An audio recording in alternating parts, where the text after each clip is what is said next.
My name's Bryan Lewis. I'm from Nashville, Tennessee, and I am currently on the board of directors for the turkey hunt and first started participating in the hunt.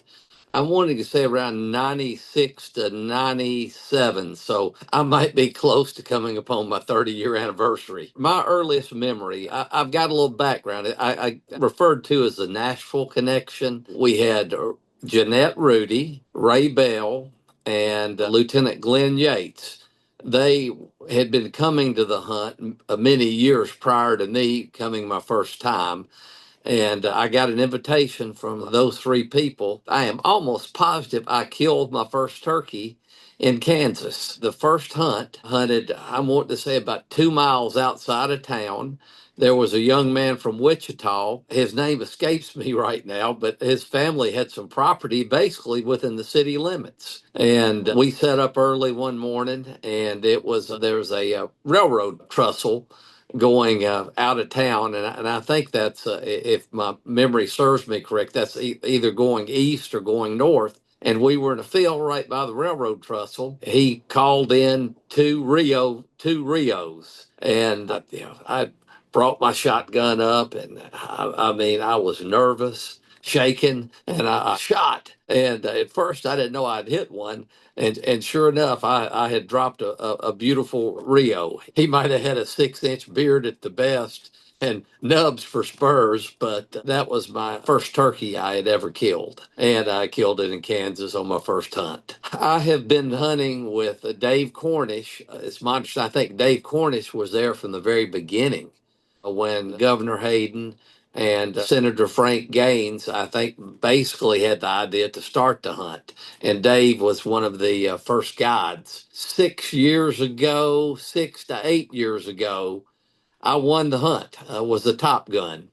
Being able to serve on the board and to also, to see the look on the young hunters' faces when they have killed the turkey, when they walk up front, when they're recognized, to see what joy it brings to the wounded warriors and first responders, that makes it all worth it to me. I definitely think that it brings an economic impact to El Dorado and Butler County.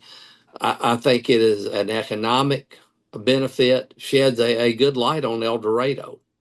I've come to know a ton of people throughout the hunt. Miss Rudy was a dear friend of mine here in Nashville. A big part of Rudy's Farms Country Sausage, which was, I think, subsequently bought out by Sarah Lee. Miss Rudy was a big benefactor to the hunt and also a big benefactor to El Dorado. Miss Rudy had a heart of gold, would give her last dollar to charity. And beyond that, she was an absolutely fantastic sports lady, not a sportsman, but a sports lady. She held several Tennessee state records in, I think, either skeet or trap shooting. And it was just always a pleasure to come out to the hunt with her. Ray Bell, who came from Nashville, Ray, a longtime friend of mine, was in the construction business. Ray was always very prominent, very outspoken. He loved hunting. Ray here in Tennessee was a TWRA, Tennessee Wildlife Resources Commissioner, and it was just always fun to be with Ray out there.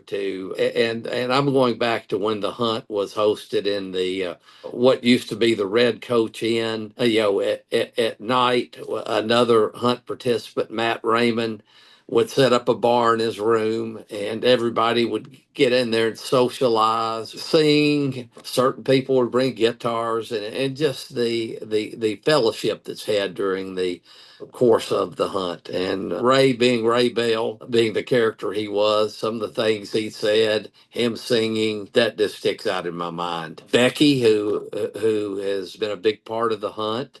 Darren, who is on the board, gotten to know Darren and spend time with him, not only around the hunt but coming out there at other times and visiting friends. Dave Cornish is the same way. Have just developed a close knit group of friends out there that I love coming to El Dorado and visiting whenever I can. all of the board members' dedication and willingness to push this hunt forward and donate their time, I see the sky's the limit for this hunt. I see it growing over the next few years exponentially.